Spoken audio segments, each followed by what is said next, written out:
Stella Hobhouse raced down the gas-lit corridor, the voluminous skirts of her white silk and crepe ball gown clutched in her gloved hands, and the swelling notes of Strauss's Lava Stroma waltz chasing at her heels. She was well aware of the ironclad rules that govern the lives of ladies. Those rules were somewhat less rigid among fashionable society than they were in Fostonbury, the suffocatingly restrictive Derbyshire village that she and her pious clergyman brother Daniel called home. But one rule remained as inflexible in London as it was across Britain entire.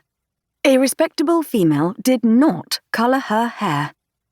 Only actresses and, Stella blushed to admit to herself, prostitutes would resort to such tawdry tricks.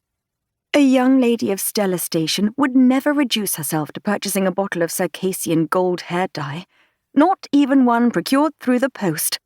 Great God, what had driven her to do it? And what on earth had possessed her to copy, of all things, the exact shade of gilded auburn hair portrayed in the Whistler painting she'd seen on display in the Berners Street Gallery, the very painting that had been recommended to her by the handsome artist she'd encountered sketching at the British Museum?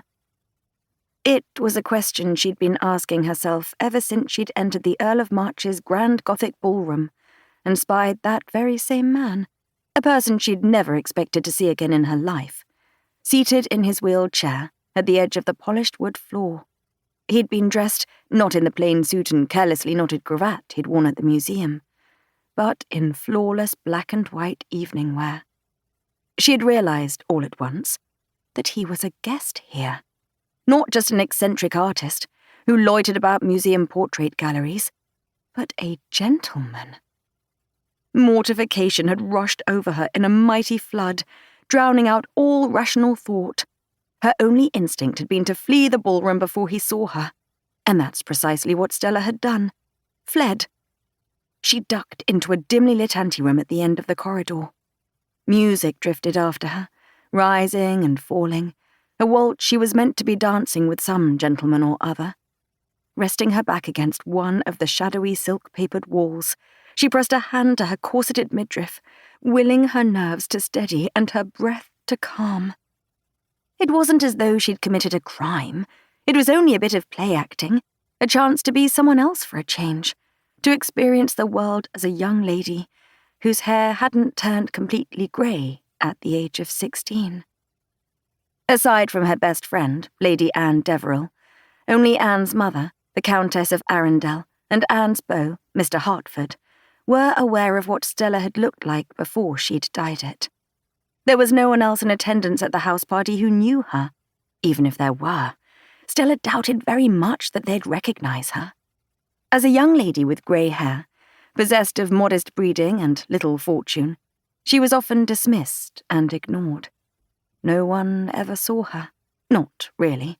Indeed, no one seemed to notice her at all. But tonight, she'd drawn every eye.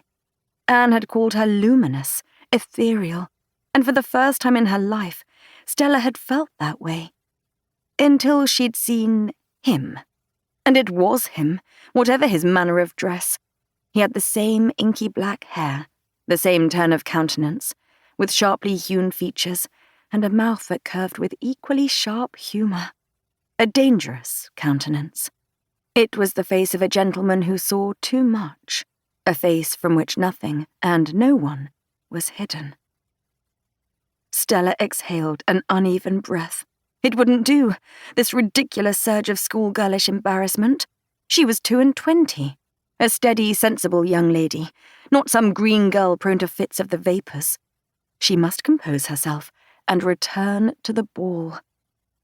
It was the only practical course. Lord March's house party was a week in length, and would be filled with Christmas festivities. She couldn't very well hide the entire time. Besides, there was a good chance the gentleman wouldn't recognise her. He'd met her only once before, and then just briefly. Perhaps she'd overreacted? But of course she had.